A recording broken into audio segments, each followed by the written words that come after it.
Hi everyone, welcome back to today's IT Investigators episode. I'm Editor, and today I have Genghis Chan with me. Behind the camera we have photographer, and today we'll be talking about something which has plagued India for many years, maybe even centuries. The caste system. Now, you might wonder, what is the caste system? Yeah, what is it? The caste system was something which was created around 1500 BC, where the Aryan race arrived in India. Although it is also heavily debated that it was created by the British Empire, so as an attempt to create a system to control the local population, which defined key roles in society and then assigned groups of people to them. However, the theory that the British Empire created the caste system is pretty unheard of and is not really backed by evidence. However, while the theory about the Aryan race is pretty well backed up. Now, Actually, I think it's more about it's like related to Hinduism if you think about it, right? it is. Yeah, it's actually quite related to Hinduism. Yeah, the Aryan race, when they arrived in India, they implemented it into the Hindu system. Yeah. So under this caste system, which is specifically for Varna, it states that the Hindus came from four parts of the creator god Brahma.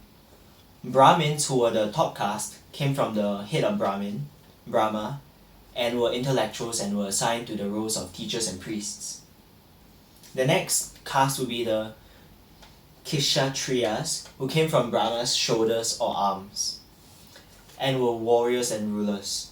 The next caste came from Brahma's thighs, and were the Vaishyas, who were merchants, traders, and farmers. And the last caste were the Shudras, who came from Brahma's feet and were laborers. Now, you might think that this is very oppressive because once you're born into this certain caste, you can't really escape it.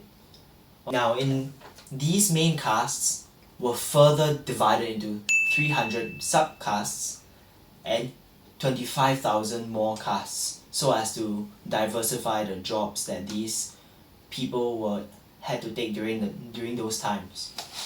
I heard that there's this thing called Untouchable. Yeah, Is that like a subcast? No, it wasn't part of the Varna caste system, Oh, it's just but it like, was introduced in 1935.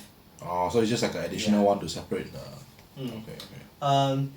The Untouchables were officially known as the Dalit class, and they were called Untouchables because they had to handle the impure work in Indian society, such as the handling of dead animals, leather work, and the handling of human remains and feces. Now, the Dalits had separate housing due to their impurity, as the main castes did not want to go close as they felt that they were pure and did not want to be corrupted by these Untouchables. Now, due to this, intercaste marriages were also forbidden. So, an example would be a Brahmin would not be able to marry a Vishaya or a Shudra.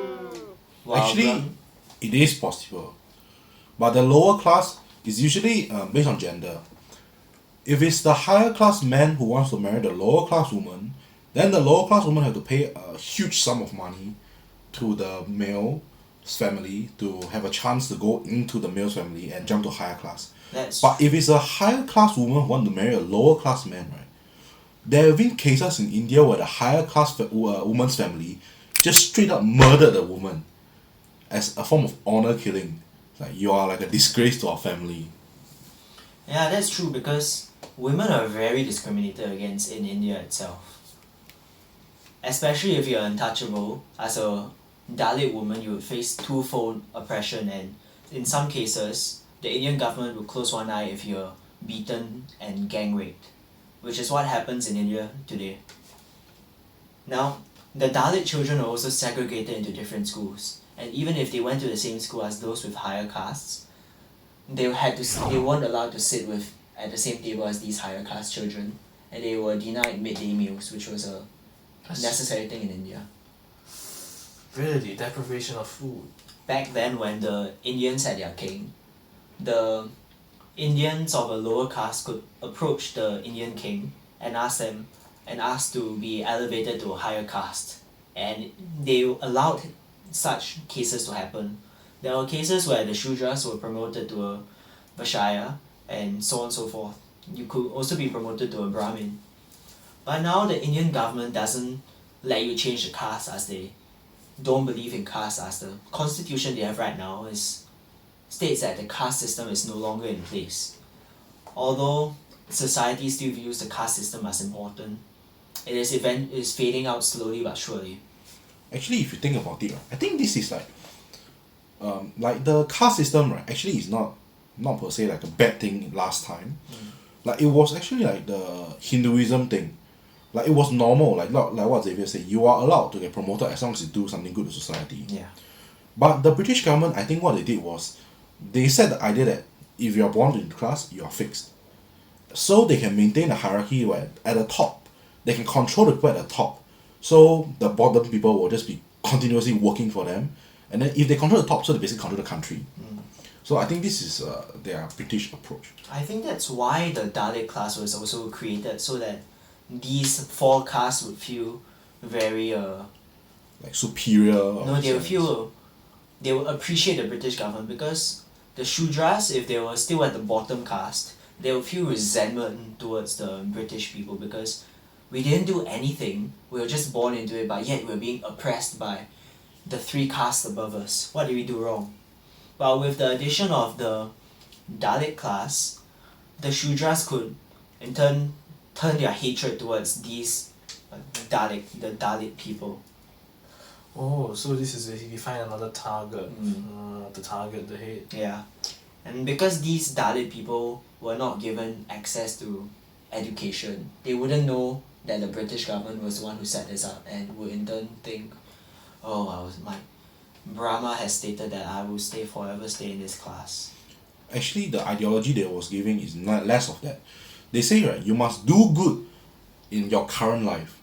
So when you die and you get like next life, and then you can get promoted because you did good in this life, the next class. Oh. Yeah, so that's what they are saying. So basically, India right now, right, or even in the past, what is happening is, right, the lower class people, they actually donate a lot of stuff like land, like houses, like farms to the higher class people. So they are so-called doing good for the society. So in hope of getting promoted to the next class, You're making sound the next richer life. by making yourself suffer more. Well, I mean that's what people do last time. And just now you say like they can't get promoted. Actually they can. They just have to pay enough money in the current That's more society. of socio-economic status, but I mean back then the caste system itself, they couldn't rise through the ranks of the castes. Last time you have to do something that the king approves. So the thing that you contribute to society greatly. Maybe like you kill like an enemy general or something, then like, oh, I'll promote you to the next caste. Yeah. But now anyways, this caste system is abolished, but it still exists in Indian society. But as we said before, Dalits could climb the economic ladder, while the Brahmins could fall down the ladder all the same. So yeah, that's it for today's episode. Don't forget to like and subscribe, and don't forget to turn on post-like notifications. Thank you, and we'll see you guys in the next episode. Bye bye. See you.